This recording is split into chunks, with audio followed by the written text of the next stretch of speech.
You are hiking away from a stream up a trail. You feel something brush up against your right arm. You look to your right to see what contacted you. You identify a three-leaf pattern with notches along the leaf's edges, like an oak leaf. It's a poison oak leaf. What should you do next? To learn the answer to this question and more, stay tuned.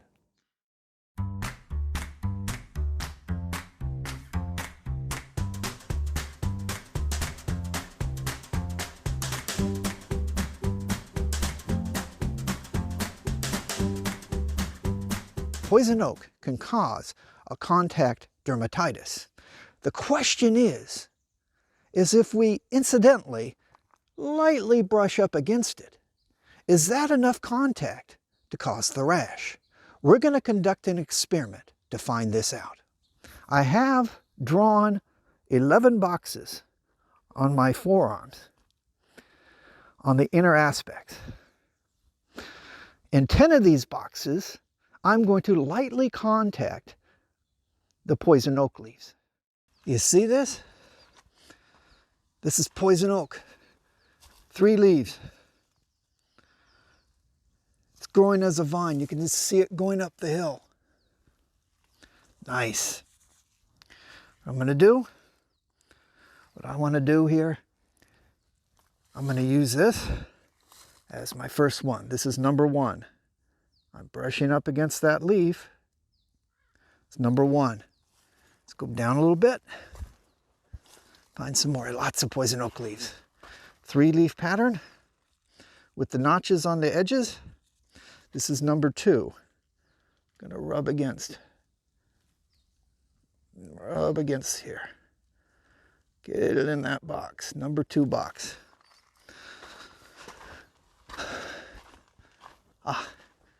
Here, number 3, 3 leaves.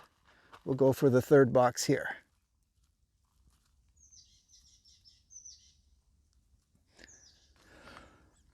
Here's another one, 3-leaf pattern, notches on the leaves. This will be leaf number 4.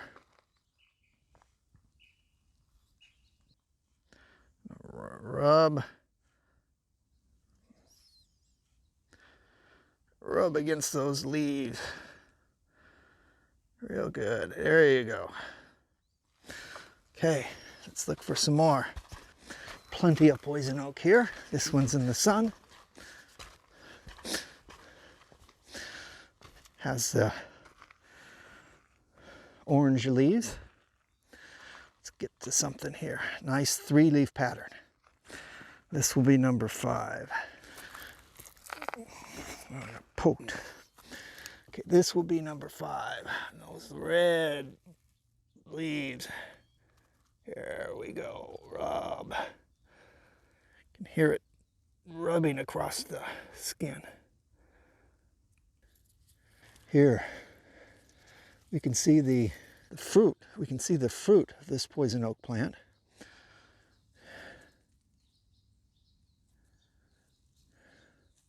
The actual leaf of the plant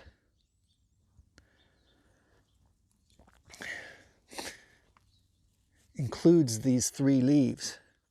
These are not leaves, these are leaflets. These 3 leaves are actually leaflets. The leaf is the whole piece, all 3 pieces. Sometimes you see poison oak growing as a vine, up the side of a mountain or up a tree. Other times you'll see it as a bush. This is poison oak as a bush. You can see the 3-leaf pattern, and it's rather bushy. What we're going to use this for is our 5th. This is our fifth poison oak contact. It's number 6. Getting lots of good contact. Number 5 we saw earlier. So I have 5 on my right arm. This is the first one on my left. That's number 6. Okay, this is a poison oak plant. You can see the 3 leaves. And this is going to be our number 7. going to brush up against it.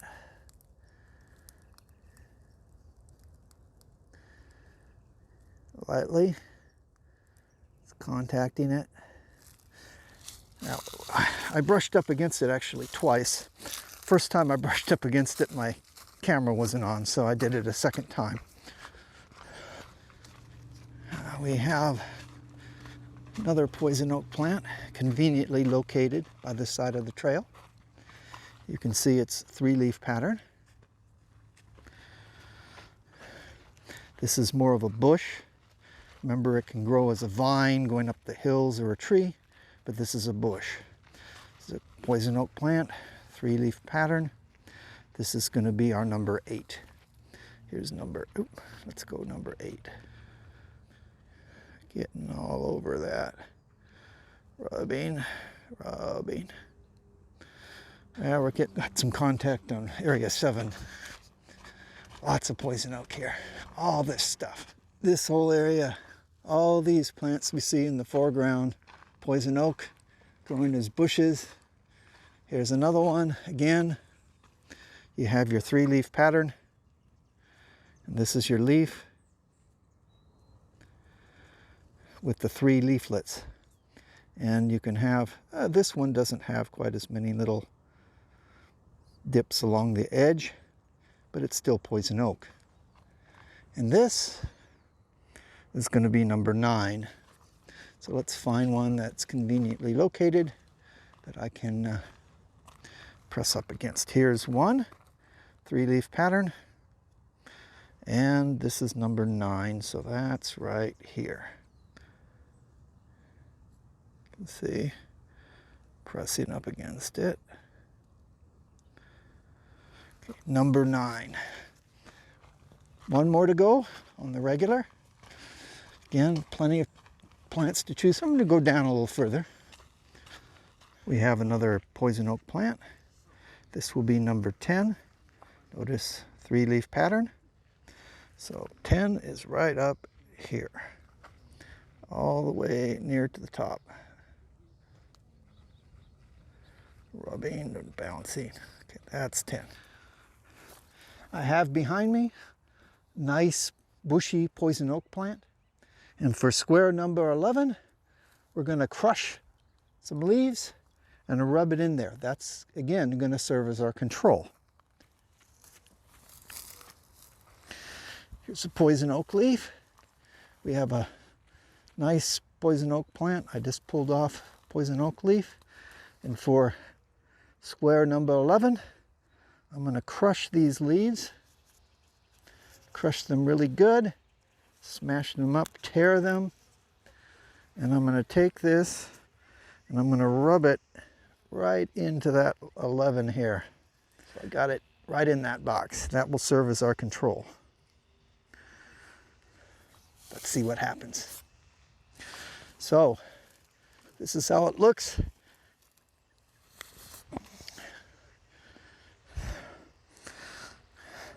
Right after I applied the leaves, we'll look at it over the subsequent days, see how it changes. This is post-exposure day number 2. You can see here on the control, we have redness. There's more swelling today. It continues to itch. The swelling and redness have extended down outside of the box. It's actually pushing toward this other box. But all the other spots, all these 5 here, no redness, no swelling, nothing.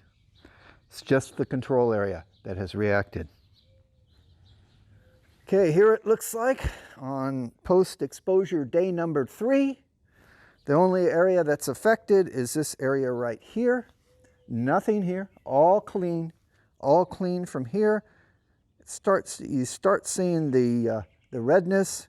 You see some vesiculation. Those are small areas where it looks like it's fluid filled. It's right in this area, right in the square. And you see some down here. And you see redness even going down here, here, here. And it's hitting like the corner of this square. I think I understand what happened here. when I was doing this experiment, there's two types of well, not two types, but two different ways that poison oak can grow. One is as a vine, and another is as a bush. And so when I did this experiment, I wanted to include both types. So I walked over a mile from one area to the other. And when I put the crushed poison oak leaf over this control area, it was in the area where it was growing as a bush, and I had to walk back quite a ways to get back to my car. And I started sweating, and I noticed my arms were starting to sweat, and I said, oh boy, that may be a problem, because that may move the urushiol. That's the chemical that causes the rash. It might cause it to move, and I think that's what happened, because you can see it comes, the redness comes here. You can see some, all the way down to here and across over here. So it went with gravity. It flowed down with gravity, and so it spread quite a bit outside the box. So I think that's what we're seeing here. You see a little bit of redness in this area, but again, I think that was from the spread from up here, and it's not really involving that. So that's what I'm seeing on day number 3. Swelling, little vesiculations, more vesiculations, little papules here, very swelling, still itches. Using some calamine on it, I took it off for the video. And I just to point out, I redraw the boxes every morning, so you may see their shapes change slightly, just so that you can see where they were, because obviously they fade off in the day. This is what it looks like today. It's day number 4. So here's a close-up, my left arm looking at the different boxes. Then we have the control. See all the redness, the crusting that's forming. It was weeping yesterday. On my right side, here you see the boxes. Now right there in this 4th box, you see a tiny little bit of redness there. That's from me working, I was pruning a tree yesterday and I scratched myself. That's unrelated to the poison oak. So it's essentially clean of poison oak, except for the control. Urushiol is an oily substance found in poison oak. This same substance is found in poison ivy and poison sumac.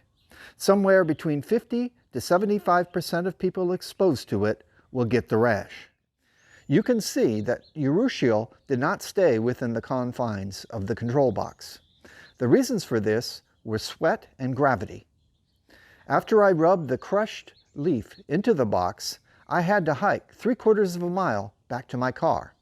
As I hiked, my arms produced a lot of sweat. Gravity pulled that sweat downward, carrying urushiol with it, causing the rash to go well beyond the confines of the box. So I have my rash. To treat it, I've been using calamine lotion.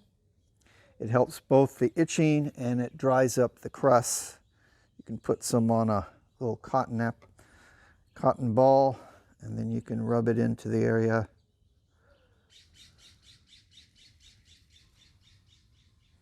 Put a little more there. Okay. Let's see. Here we go. Again, this helps the itching, and since it was oozing yesterday, it helped dry it out and made it better, so it wasn't oozing. It works pretty good. Give it a try if you get the rash. You can take 5 things from this video. Number 1, I hope that you can now recognize poison oak. Throughout this program, I repeatedly said that it has 3 leaves, actually leaflets. The whole thing is a leaf, with notches on the leaflet's border. Number 2, lightly brushing up against an uninjured poison oak leaf or a poison ivy leaf is unlikely to expose you to the oil and cause a rash. However, I read that in late fall the plants can spontaneously release oil, so it is possible in late fall to develop a rash after touching the plant. To make it clear, I performed my experiment in early July. Number 3. Urushiol, the oil that causes the rash in poison oak, also causes a rash in poison ivy and poison sumac. Number 4. Sweat can spread the oil. Number 5. If you get the rash, applying calamine lotion can reduce the itching and dry out a weeping rash. Only one square of the 11 squares developed the rash, the control square. What was your guess? Did you get it right? Why did only the control square develop a rash? Urushiol circulates in the sap of the plant, in its roots, stems, and leaves. It is not normally on the surface of the plant. If the plant is injured on its roots, stems, or leaves, then the sap can extrude to the surface. Touching this extruded sap can cause the rash. What I did before touching those 10 leaves was to look at each leaf individually to make sure it wasn't injured before I rubbed against it. As for the control square, I crushed the 2 leaves to extrude the sap, and then I rubbed them into the square. So to answer the original question, what do you do if you incidentally brush up against a poison oak leaf? What I would do is look at the leaf I touched, and if I don't see any evidence of injury, I don't have to do anything. However, if I see the leaf is injured, then maybe I've contacted the sap and I need to do something. If you want to know what I would do, well, you need to watch my next video. I hope you learned something new, and if you want to support this channel, I have merchandise available. Check it out down below. And don't forget to like and subscribe.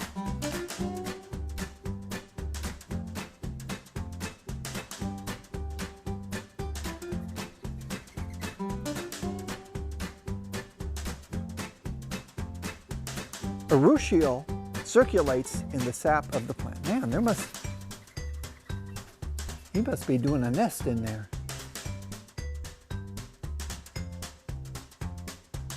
Keeps on going back. The bird keeps on flying into the bush.